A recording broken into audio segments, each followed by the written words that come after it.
saya Anastasia dengan NPM 030.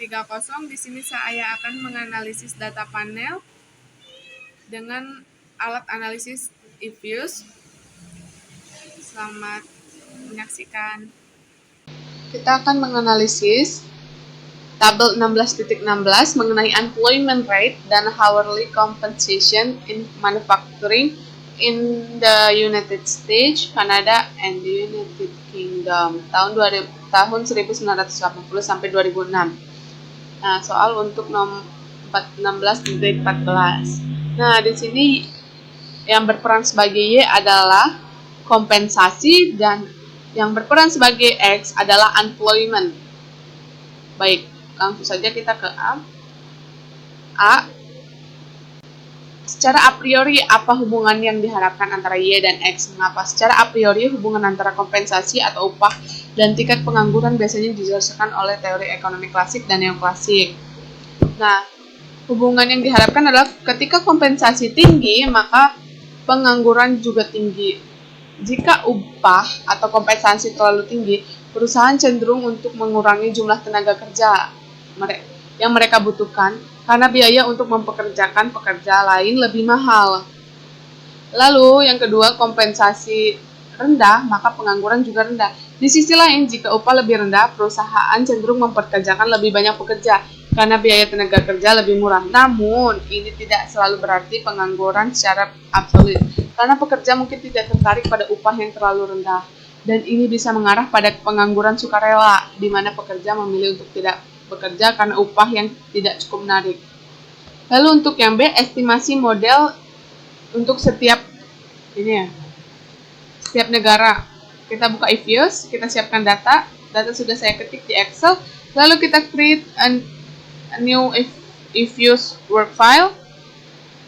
Kita akan menganalisis data panel, maka kita di sini klik balance panel. Start end-nya sesuai dengan start and data kita 1980 sampai 2006.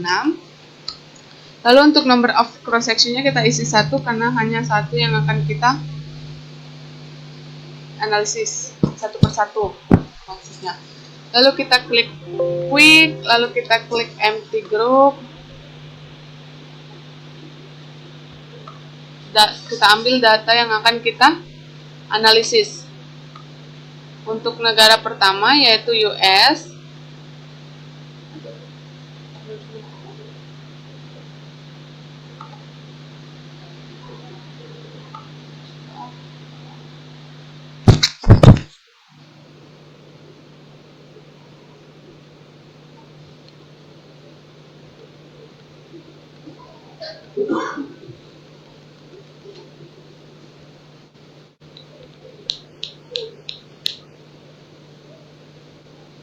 Kita copy data yang akan kita gunakan ke eFuse.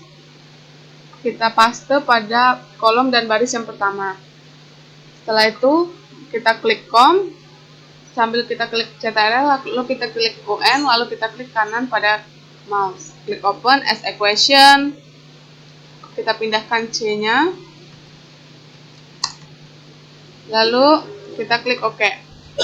Beginilah hasil yang didapatkan dari US.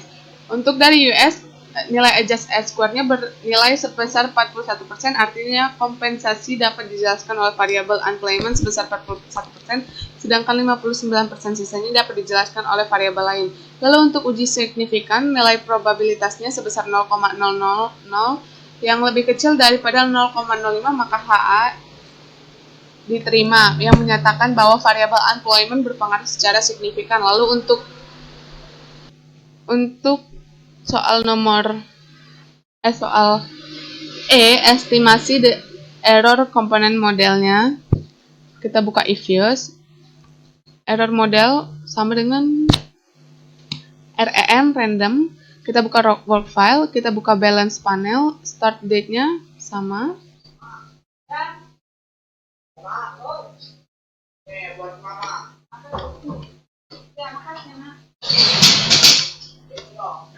Number of correct section-nya kita isi 3, lalu kita klik OK.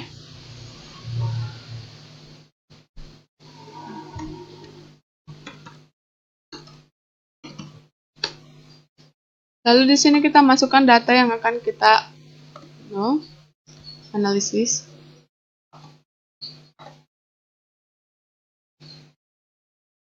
Kalau sudah, kita klik view. Kita klik com, klik lalu kita klik kanan, open as equation. Kita pindahkan C. Di panel option kita pilih random. Lalu kita klik OK. Di sini sudah kita dapatkan mengenai random effect. Nah, lalu kita uji normalitas pada random effect ini. Caranya kita klik view, residual diagnostic, lalu kita pilih histogram normality test. Nah, untuk hipotesis yang ada, kita ketikkan H0 sama dengan residu terdistribusi secara normal, lalu HA residu tidak terdistribusi secara normal.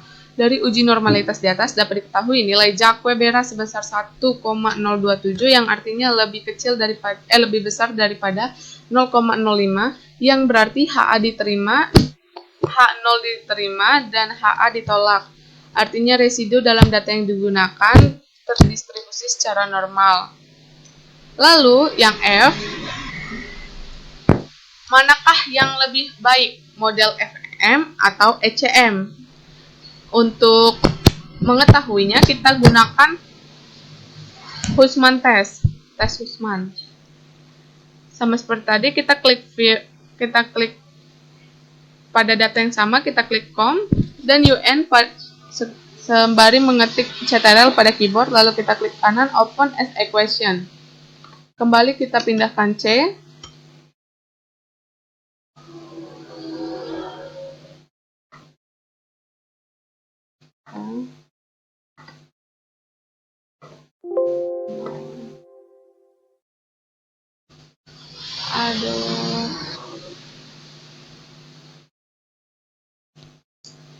Klik view, kita klik correlated random effect Hussman test.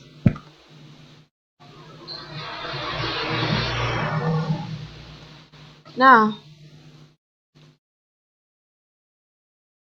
setelah dilakukan uji Hussman yang gunanya untuk mengetahui manakah yang lebih baik di antara ECM dan FEM, dapat diketahui uji Hussman di atas dapat disimpulkan bahwa uji FEM lah yang lebih baik karena hasil uji di atas, uji Hussman tidak invalid karena kita hanya menggunakan satu variabel, yaitu unemployment.